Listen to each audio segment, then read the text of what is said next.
Hey everybody, it's Jason from the Texas Gun Vault 2, and we're out here in the garage. And finally, it's not super hot out here.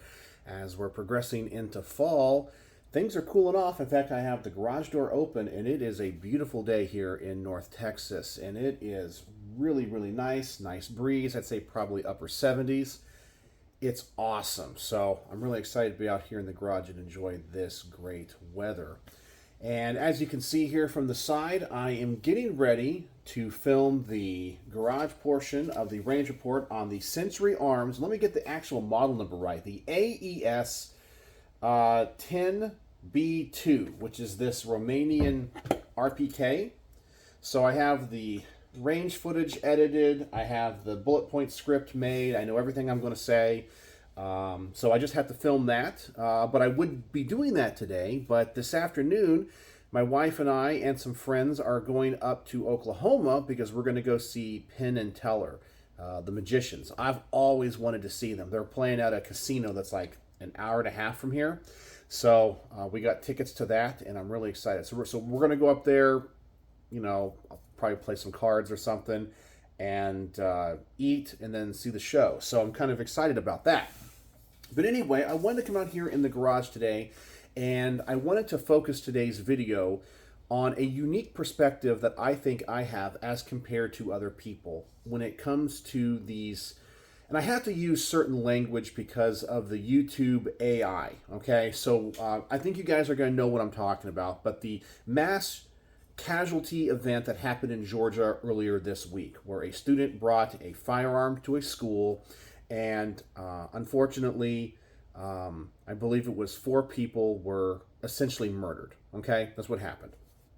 And there's all the speculation about the student, and then I guess yesterday we come to find out that the FBI and the local police had already interviewed the parents. So this guy was on the radar of law enforcement essentially, but his dad got arrested because essentially he bought his son the gun.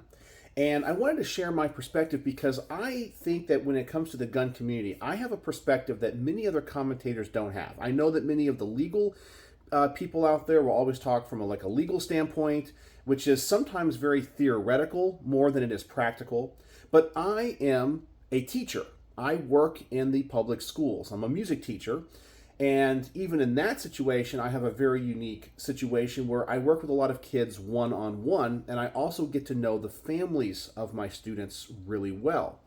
I'm also a parent, even though all of my kids now are in college. When I married my wife, 4 amazing young men came into my life, and they were about 14, 15 years old at the time. So I got to help them kind of get over the finish line when it comes to going from being a kid to an adult.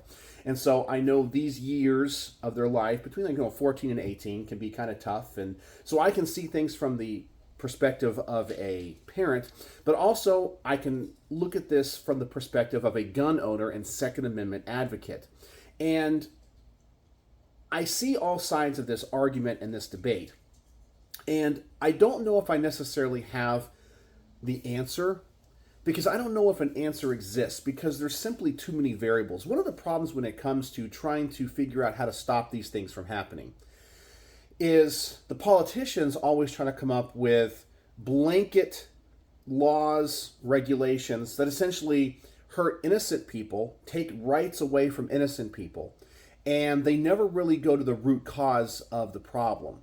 For example, 30 years ago, we didn't have kids going into schools and doing this kind of stuff. So what changed? Well, obviously our culture.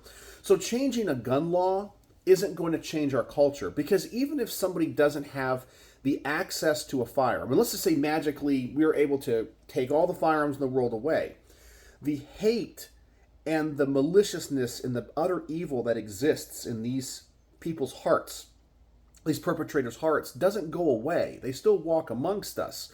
And all it would do is make them go to a different mode of hurting people. And I've used the example of hurting people with a vehicle. Think about, and I know it's a really dark place to go to in your mind, but I think as responsible citizens that want to protect our children and our fellow citizens, we need to be thinking about what are the other avenues of attack. And I have said, for example, imagine somebody that just wants to hurt children waiting outside of an elementary school when it gets out at the end of the day, and you have all these kids just walking down the sidewalk. I mean, just rows of them with their parents, and they're, especially if elementary school is inside of a neighborhood, and and then you just taking a big old F-150 pickup truck and just mowing them down as fast as you can. I mean, you're going to cause more carnage and death than you ever could really with a firearm, and it's going to be out in the open, and then already that perpetrator would be in a vehicle where they can escape if that's what they wanted to do. I mean, so it's the hate is already there. So just getting rid of the one tool wouldn't change necessarily the outcome. It would just change their MO, the modus operandi. But when I found out that the dad of this kid in Georgia was arrested, it actually made me kind of happy, and I'm going to explain. And this is, as I said, this is a very difficult thing to kind of figure out how to handle from a government or regulation or legal standpoint, because the rights of everybody have to be protected. Because if you have rules in place like red flag laws, I hate red flag laws in practice, but I like them in theory, okay? Because, for example, in theory you go, okay, there are people that should not have access to firearms that may not have been adjudicated mentally defective or have committed a crime. But we've all met people in our lives and go, that person is unstable. But in practice, obviously, it's a mechanism for the system to be abused. I mean, I am 110% against the idea that somebody can say, hey, this person is crazy or weird, their gun should be taken away. They go talk to a judge. You don't even know what's happening. It's done in absentia, which means you're not there. And then they just come and say, hey, a judge said that we can take your guns. I mean, that is not right under any circumstance. I kind of feel like if they're going to do that, they need to give you, hey, you need to show up to the courthouse on this day. We're going to have a hearing. You get to confront your accuser, and you get to present evidence to show that you are innocent. That's the way it should be done. And then if a judge still says you are a danger to yourself or to others, then okay, then you've had due process, you've had your day in court, you could face your accuser. But so, as I said, in theory, I think red flag laws are good, because there's definitely people that I think we all know that shouldn't have guns but haven't done anything to have their gun rights curtailed.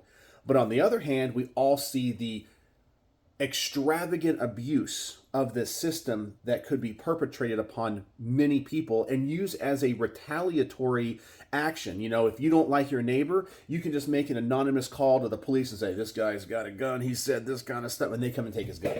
That is not right either. So where is that middle ground? And as I said, I'm not a legal scholar.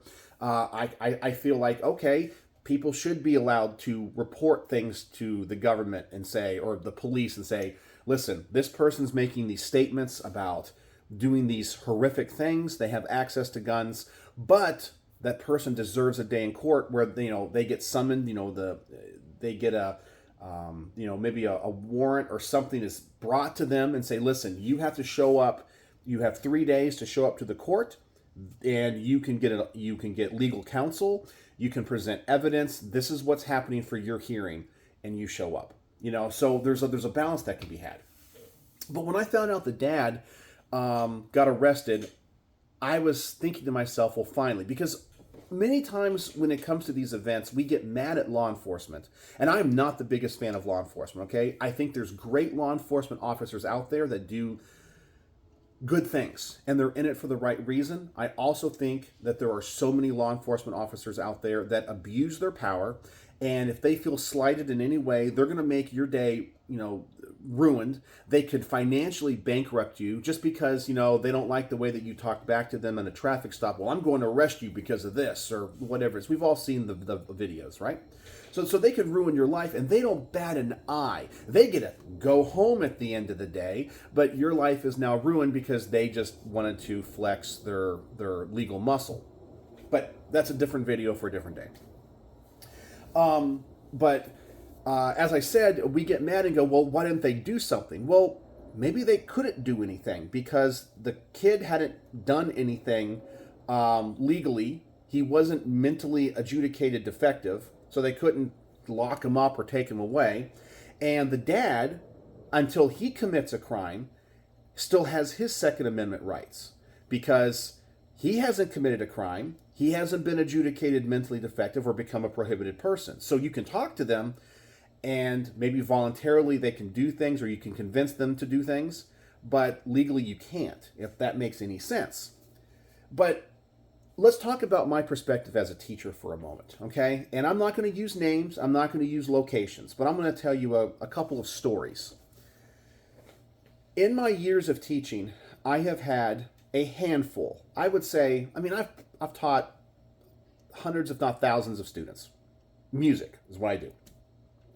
And in that time, I have come across a handful, 5 to 10 kids that I was worried about. Now, sometimes my worry comes from not because I feel like they're violent or they're going to do anything to hurt themselves or others, but because there's obviously something wrong with them. Maybe they're on the spectrum further down the road than what someone might say is functional, and you want to get these children help. And so one thing I do in my position is if I have a student that comes in and they're studying with me, they're studying music with me, and after a lesson or two, it becomes very obvious to me that they don't process things the same way. Like there's a disability here, a learning challenge or a learning disability. So I will go to the people that are above me, the band directors or the administrators or whatever that I know, and say, hey, I'm teaching this one student and I want to help them. Do they have a 504 plan? And I think many of you guys know what a 504 is. Essentially, it's a plan that can be done to help people that have certain learning disabilities or needs so they can get accommodations. And it's a legal document that can go with them their whole life, and it's protected by federal law. So I'll ask, does this student have a 504? And the reason I ask is can you let me know what the accommodations are? Because if I know what they need as a teacher, I can help best serve them. So if I know they need extra time on assignments, or if they have dyslexia, or if they have certain things, let me know as the teacher so I can adjust my teaching style to what the student needs so they could get the most out of the instruction that I'm giving them.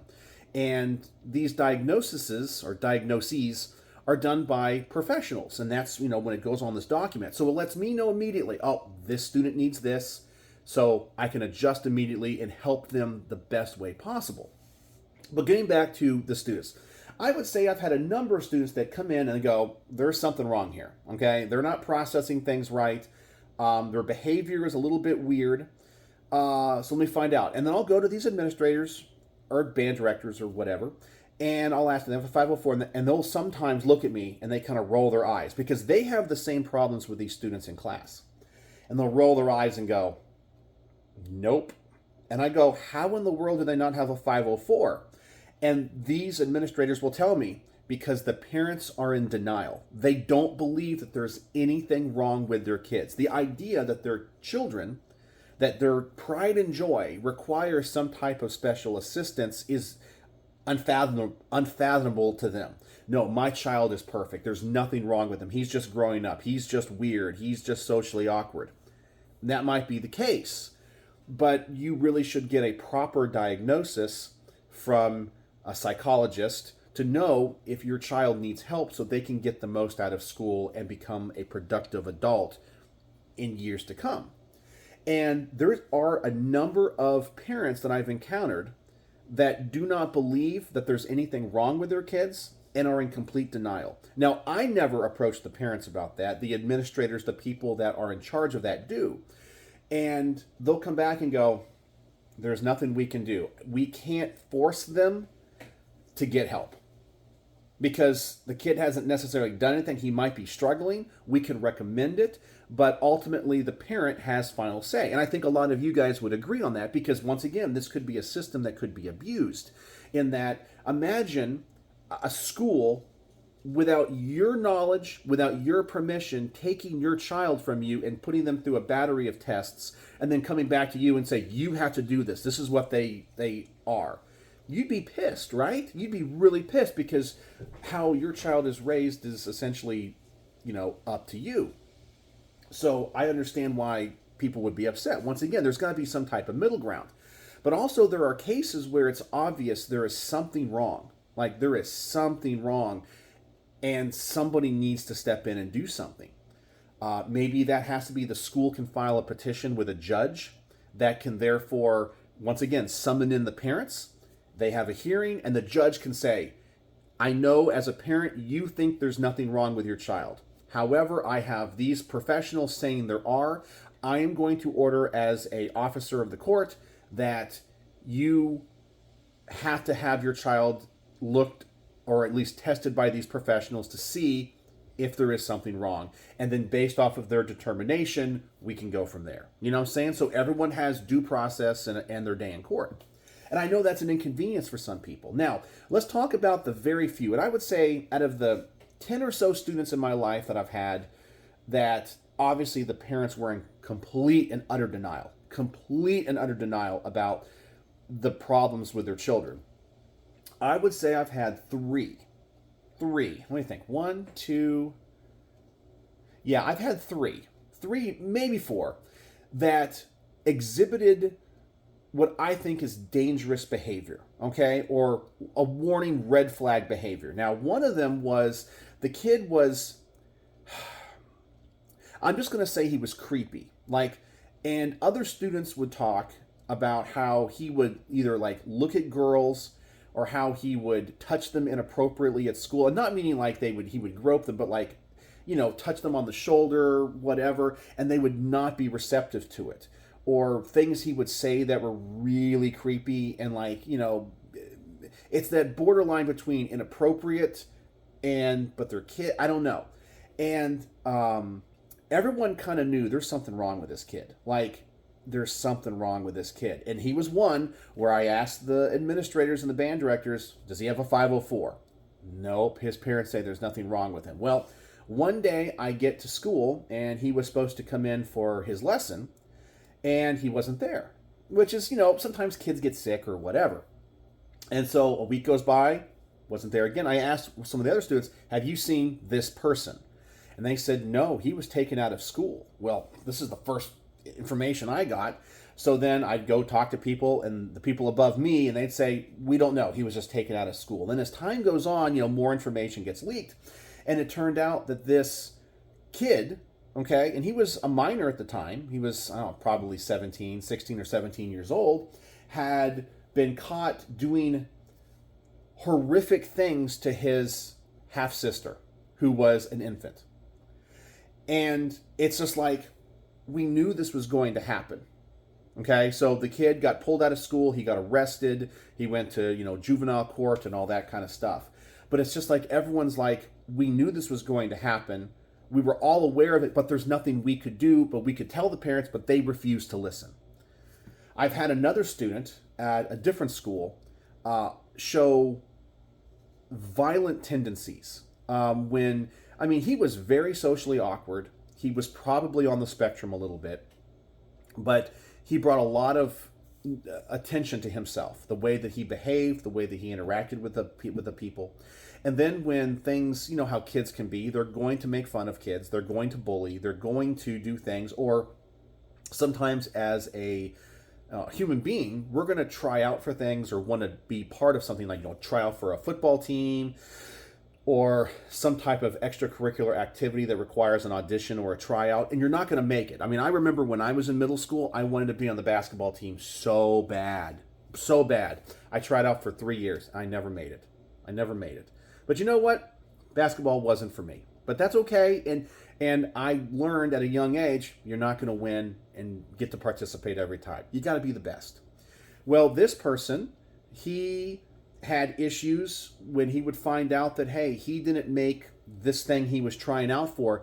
He would punch the wall. And it got to the point that when, after school, when they would post the list of who made the cut and who didn't, you had to have people around, adults around, because they knew he would get violent. And he had said things about hurting other students, which were reported. Like when I found out these things from other students, people would say, hey, this person said this. The first thing I do is report it.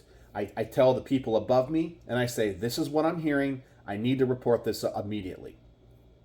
But he had violent tendencies, and every other student I knew at this school told me if there was ever a mass casualty event at our school, we know who did it. But once again, the parents were in denial. They were in complete denial about it. My son is perfect. There is nothing wrong with my son. Okay. So I know there's a lot of people out there that want to blame law enforcement and say, it's another one that was on their radar. They knew about it. But on the other hand, it sounds like, and I'm going to give credit to the local law enforcement agency and the FBI because they actually investigated it. They went to the house. They interviewed the father way before this ever happened and said, hey, we got reports that your son is saying these things about doing this out of school. Does he have access to firearms? Dad's like, no, blah, blah, blah. We have hunting guns. They're locked up. Whatever. And they said, we're really concerned because this is abnormal behavior, and we're here because we want to make sure everyone is safe. Well, what does this father do in Georgia? He proceeds to buy his son, who is underage, which, by the way, you're allowed to own guns if, under the supervision of an adult. He goes ahead and buys him firearms. I don't know exactly what. I've heard it's an AR-15 based off of pictures that had been seen from the crime scene, and maybe a pistol. I thought, honestly, it was a pistol, but whatever it is, he was able to get it. His dad bought it for him. Even though the FBI and the police said, your son is saying he wants to use these tools at this school to hurt people. And the dad still bought him those things. So the dad, while he was not the trigger man, he didn't pull the trigger. He is at least 49% guilty in this. And I am so glad that they arrested him, because it is our responsibility as gun owners to be responsible. Speaking of being a parent, okay, I have 4 boys. Yes, they're all in college now, and luckily none of them have ever had any issues. They've never said anything that was concerning to me. They've never said, I want to do this. I hate this person. I would kill them if I... They've never said any of that, okay? And in fact, I have taken my sons out, and I've shown them how to shoot. None of them really have a fascination with firearms, which honestly kind of makes me a little bit sad, because I'd like to be able to pass on my collection one day. But none of them really seem to be as interested or passionate about it as I do. They're just like, whatever. It's just what Dad does. It's his hobby. They don't really care. But I keep everything locked up. Now, and if I knew that one of them had said something, you better know that I would not only have them locked up, I would have them disabled. I would pull out firing pins. I would make sure that there is no way in heck. Now, I still think I should be allowed to have my guns, but it is my responsibility to make sure that under no circumstances could those weapons ever get in the hands of any of them that have said anything or I have any concerns about. And I would make it to the point that even if they got a hold of them, they're not going to know how to reinstall a firing pin or to reinstall a bolt or to reassemble a gun. They're not going to know. The ammunition is stored in a separate safe, all that kind of stuff. I mean, and I would go above and beyond what is, I think most people would think would be rational or enough, because that is my responsibility as a gun owner. It's my responsibility as a parent. And it would be my responsibility also as a teacher, because I feel responsible for protecting the lives of my students and other students that go to the schools that I teach at. And it just blows me away. And I don't have the answer. But I think the answer is, I know this is going to piss off some people, because so many people in the gun world, it's black and white. It's everything, it's a gun law, is unconstitutional, shall not be infringed. But on the other hand, when this stuff happens, the same people that say, shall not be infringed, go, the FBI dropped the ball. They knew about this guy.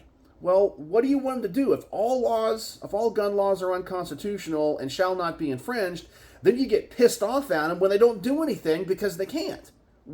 There's got to be some middle ground. And as I said, I'm not a legal expert. I'm not a politician, okay? I'm not running for office or anything. But I see this from the perspective of a teacher, a parent, and a gun owner and Second Amendment advocate.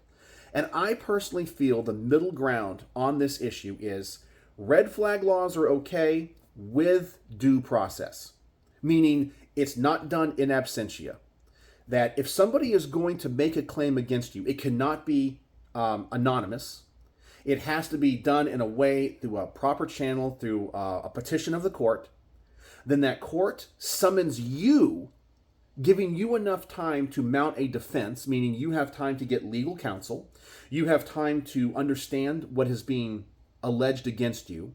So you understand the charges. You can mount a legal fight, and you're able to go to the court, talk to the judge, present your evidence with legal counsel, and also face your accuser. And at that point, the judge can be yay or nay. Now, at that point, I kind of feel like, okay, a red flag law is okay. You were able to defend yourself. You were able to, give your side of the story. You were able to get legal counsel. And and I also think that the whole thing about if you cannot afford an attorney, one will be appointed to you. In the case of red flag laws, even though you're not accused or going up on trial for a crime, the court should still have to provide you an attorney, if you cannot afford one, to mount your own legal defense and to give your side of the story, then to make sure that this is not being abused by people that just may not like you. And I feel like the same thing should happen when it comes to schools being able to force a parent to have their children looked at by psychologists or to get help in some way, in that the school just can't arbitrarily come in and go, we're concerned about your kid, we're taking him out, we're doing this, we're going to isolate him. No, you can't do that. But the school can have their attorneys file a petition with the court contacts you as the parent and go, we have enough red flags here that have been raised, that we think your child is a danger to himself or others. We're concerned about the safety of our school and our students and faculty, that we need to have a hearing with a judge. And then that allows you as the parent, once again, if you can't afford an attorney, one is provided for you. You are able to go to the court. You are able to mount a legal defense. You have your day in court. You face your accuser. You're able to present evidence of your innocence, but they're also able to present evidence, that you should have your son evaluated. I really feel like that's the only fair ground, because it's constitutional, meaning due process. You have your day in court. Your rights are not stripped of you until a judge has signed off on it or something has been proven. But also, we have a mechanism to remove a student from a school, remove a student from a situation, or potentially even remove a child from a parent if it's obvious that they are not being responsible. Now, as I said, every system is going to be abused and nothing is perfect. But I feel like that's going to have to be the middle ground. And if we approach it from that perspective, I think we would mitigate a lot of this, because people would be more likely to go along with things if they feel like their voices are being heard, if they have a day in court. That's the only thing I can think of. So that's my perspective as a parent, a teacher, and a gun owner when it comes to these mass casualty events. And I do believe that the parents of these perpetrators, if it is proven that they bought them the gun, they gave them access to the gun, knowing what in their past, the police had come and said, oh, your child has been saying these things, these terroristic threats, and you still allow them access to a gun, you still buy them a gun, you are just as guilty. You are just as guilty. And I feel like if there's consequences for that, then I think gun owners will be more responsible. So that's my thoughts on this. I'm curious what you guys think in the comment section below. And if my perspective from those three things has changed your mind in any way, or do you agree or disagree? Let me know in the comment section below. I know this was a pretty serious video today, but I've been wanting to make it. So if you watch to the end of this video, the word of the day is going to be, let's think about this. Let's say process, for due process. Process is the word of the day, because I believe everybody, constitutionally, it is your right to have due process before any of your rights are curtailed. So let me know what you think in the comment section below, and let's have a great dialogue. And, as always, thanks for watching.